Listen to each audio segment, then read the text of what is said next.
mid-morning world. Welcome to another episode of Xendependently Minded. If you are a new or returning listener, I hope you enjoy this episode. If you're interested in more combat sports news, analysis, podcasts, and overall content like this, stay tuned because it's only going to get bigger and better from here. And be a good person, wife, husband, neighbor, brother, sister, mom, dad, son, daughter, whoever you are, whatever you are. I don't care. I don't judge. Just share Independently Minded with everybody you know and be a good person because it's the best combat sports podcast out there. So it's been a couple weeks since I did a podcast last. Well, it's been about 2 weeks exactly. Last one I did, I predicted and ended up being almost exact, pretty much, I think I was 5 out of 6 for the main card on all the fights that I predicted. I predicted Khabib was going to submit Justin Gaethje. He's going to tire him out, and he did, but he did it a lot faster than I thought he would. But I'll talk a little bit more about the lightweight division later. The main things I wanted to cover today. So I'm gonna talk about first. I'm gonna start off with Anderson Silva and Uriah Hall. So I am a little late on this. I'm a little late to the table. I watched the fight. I saw what happened live. I just didn't do a podcast on it. I was too busy. So I actually addressed this in the past. I made a podcast a few episodes ago talking about how we needed to be better fans. And that still stands. But I saw with this overwhelming amount of support that Anderson Silva got after he got knocked out by Uriah Hall, I saw that we can be good fans. But the respect and the treatment that Anderson Silva gets and deserves, rightfully so, every single fighter, not just in the UFC, in all combat sports, deserves that respect. Because at the end of the day, a fighter is a fighter, but they are, at the end of the day, period, they are a human being. They usually have families, and they're usually fighting to make a living. Of course, they know the risk going into it, but at the end of the day, you can't fight forever, and Father Time is undefeated. And earlier this year, we saw Tyron Woodley get completely dismantled and destroyed by Colby Covington, and I didn't see many supportive words being said about him. And I'm not even a big fan of Tyron Woodley. I could care less if he wins or loses. I just don't want to see someone continue to take punishment and damage their brain and shorten their life expectancy, and then also get disrespected for it, whatever decision they make. Someone else that we saw more recently, Diego Sanchez, same thing. When he fought, he looked out of touch. He didn't look like himself. Didn't look like the Diego Sanchez that we loved from a few years ago. The past few fights, he's looked like this Diego Sanchez, and the way that he talks, the way he does interviews, his social media, you can just tell there's a little bit of brain damage there, a lot bit of brain damage, and it's a sad thing because most of these guys, like I said, they have families, and whether it's a male or woman and they have a husband or wife or boyfriend and girlfriend and kids or not, there's still a son, a daughter, a nephew, a niece, a grandson, granddaughter, all that stuff. Another guy, Anthony Smith, and Robbie Lawler earlier this year looked not like themselves, and they were just getting a lot of hate. There were memes being made about them, and the memes they're okay because at the end of the day, humor is one of those things where a lot of people use humor to kind of cope with things, and if someone is like a huge fan of Robbie Lawler or Anthony Smith or Tyron Woodley or Diego Sanchez, who are all kind of fan favorite guys, especially the last three I just said, if you're a big fan and you're sad about seeing them lose, maybe a meme will cheer you up. A lot of people use humor to kind of recover from something that's sad or makes them angry or whatever. But the hate is just, it's not okay. If a fighter has 50 losses and 1 win, 50 losses and 0 wins, they deserve the same amount of respect as someone like Anderson Silva. We need to be supportive for these guys. We need to promote taking care of their body and calling it quits while they're still ahead or when it's the best time to do it.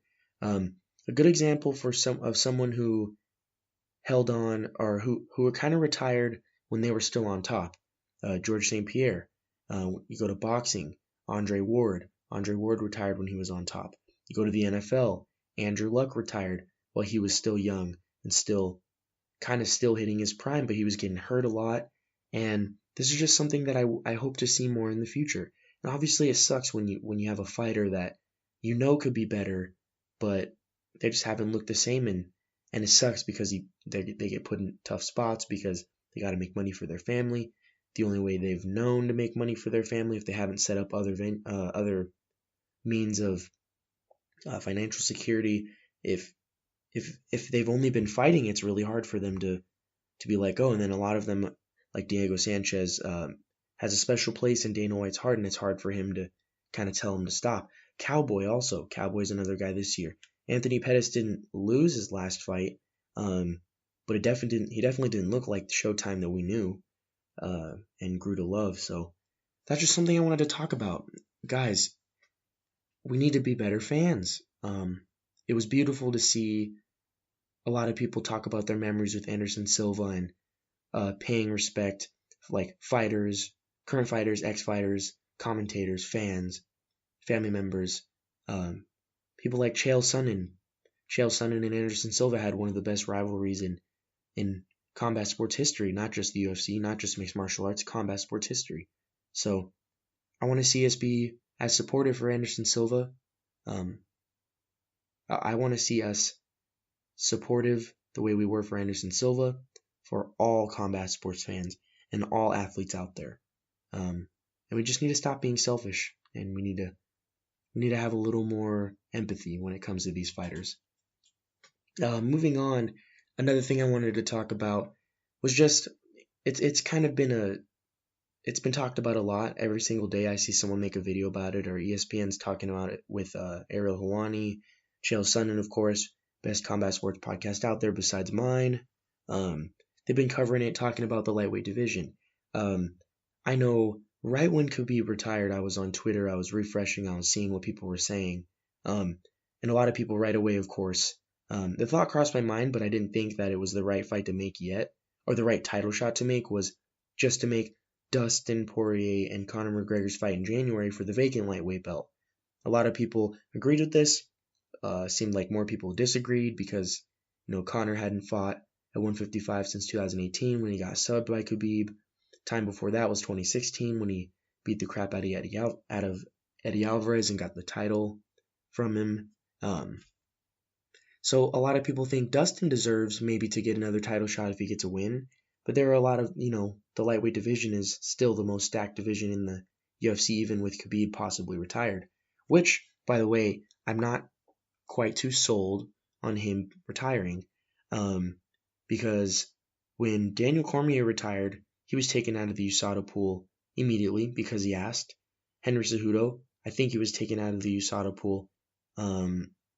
Maybe I'm jumping the gun on that, but he relinquished the belt really quickly.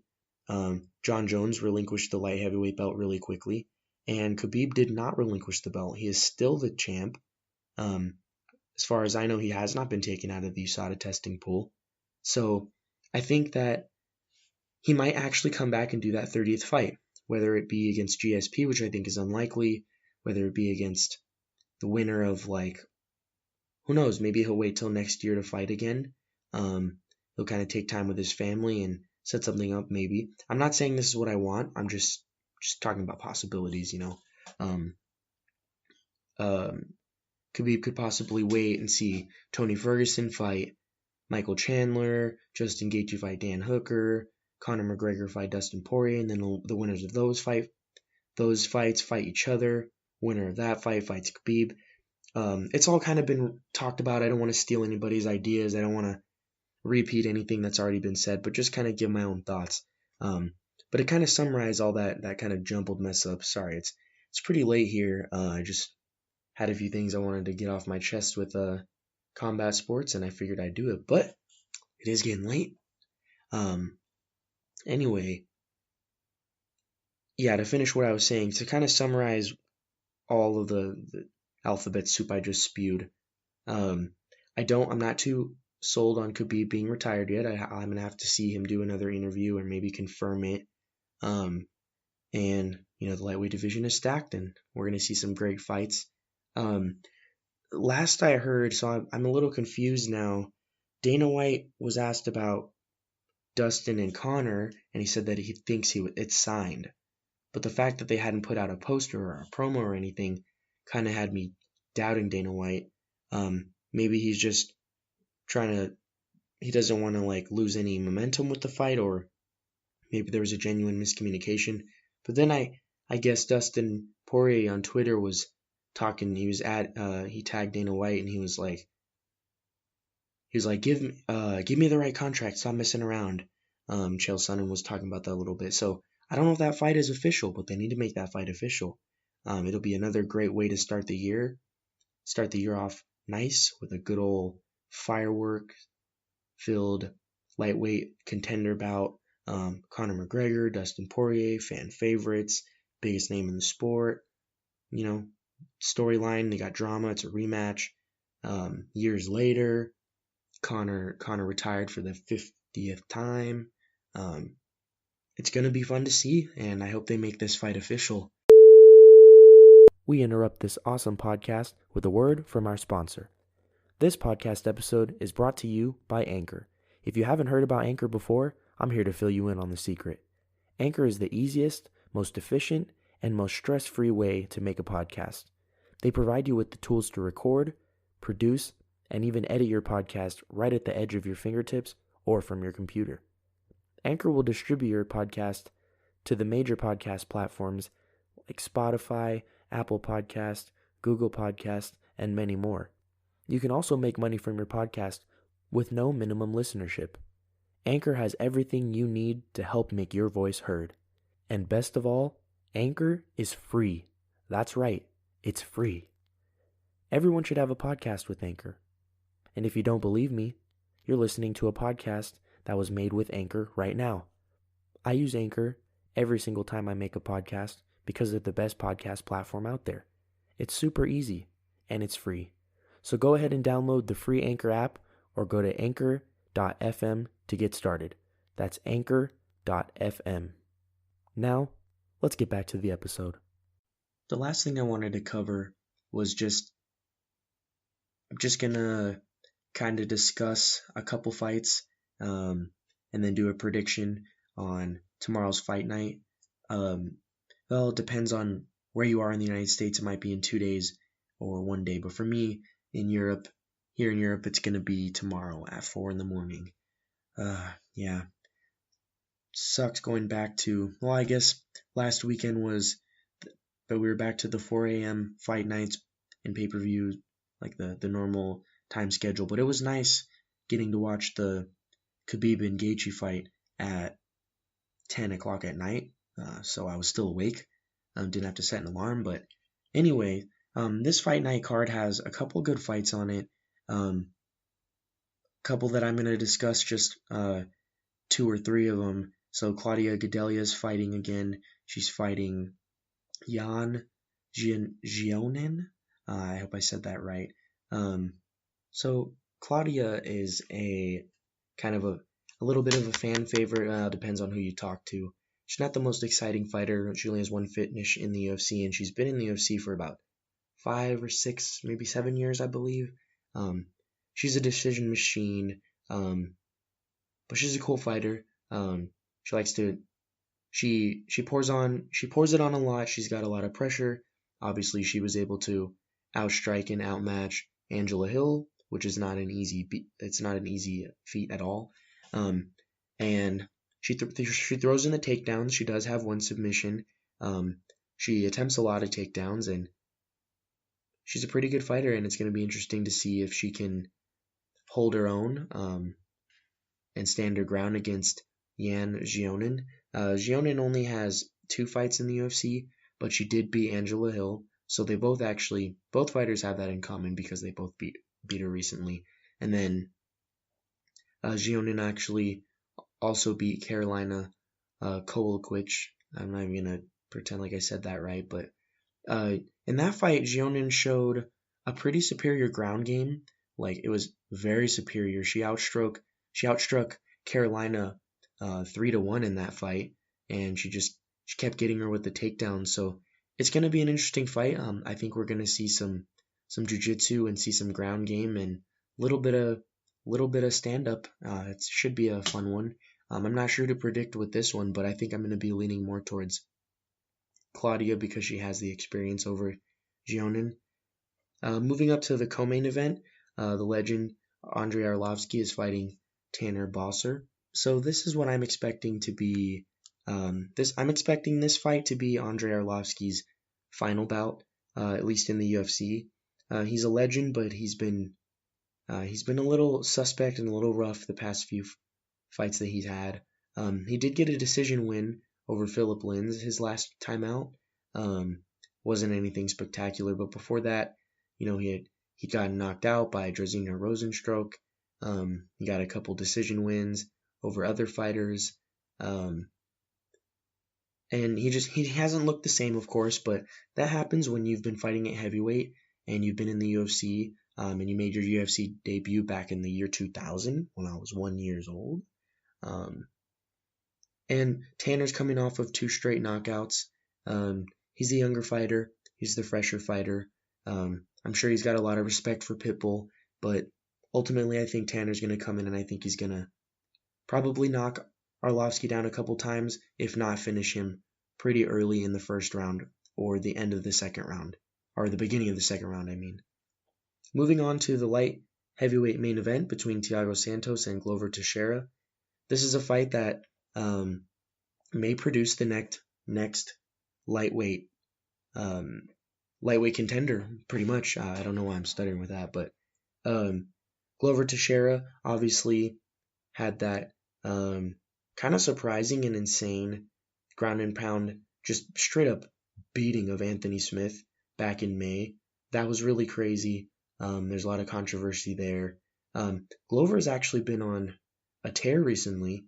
I believe he's on a 4, maybe 5 fight winning streak. Let me check right now. He's on a 4 fight winning streak. Last time he lost was in 2018 against Corey Anderson. Corey Anderson kind of completely dominated him, but Corey Anderson does weird stuff like that. He'll beat a contender and then he'll just get completely demolished. Anyways, Thiago Santos, obviously, the last time we saw him fight was against John Jones last summer, I believe. It's been over a year. It's been like a year and a half. He looked good in that fight, but he did tear his ACL pretty early on, and you could tell his leg was wobbly, and it took away from his kicking game, which is a big part of his game, huge part of his game. And he still looked good on one leg, and a lot of people felt that he won that fight over John Jones. I personally think that he lost, but it was very close, and I could see how someone would give it to John Jones. And it's going to be hard to predict this one because, it's going to be interesting to see how well Thiago has recovered. It's going to be interesting to see if he's changed his style up at all. I mean, he's 36 years old, so it's highly unlikely. Thiago Santos has never really been a wrestler.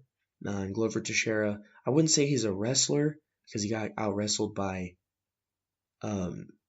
Corey Anderson, but Corey Anderson is a pretty sharp wrestler. So, I mean, Thiago just has that knockout power, but he will shoot for a takedown. But at the end of the day, I do think this fight is going to stay standing up, and I can't completely sell the house and be completely sold on Thiago just yet, just because, like I said earlier, we don't know how he's going to look. We don't know how well he's recovered. But I know that it's going to be an interesting fight, and it could be the last fight for Teixeira. I doubt he's going to retire, though, because he's been looking good lately. He's kind of had like a career revitalization lately. So it's going to be a good one. I do think it has the possibility of going the distance, but I do think if there is a finish, it's going to be Thiago Santos finishing Glover. Thank you for tuning in on this episode of Xendependently Minded. Stay safe and stay away from all the crazies out there, and thank you.